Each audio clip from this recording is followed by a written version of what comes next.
नमस्कार, आपल्या चॅनलवर तुमचे स्वागत आहे।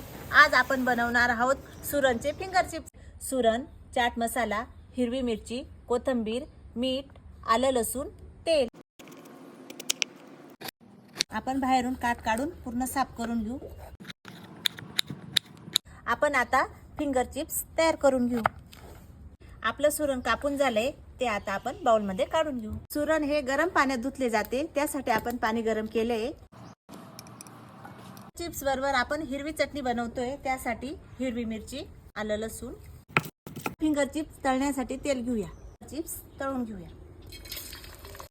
गोल्डन कलर येईपर्यंत तळून घेऊ। फिंगर चिप्स तळून झाले, कलर पण छान आलाय, ते आता आपण काढून घेऊ। त्यात आपण चाट मसाला टाकून घेऊ। आपले फिंगर चिप्स तयार झालेले आहेत। पाट्यावर वाटलेली चटणी पण तयार आहे। आमच्या चॅनलला लाईक करा।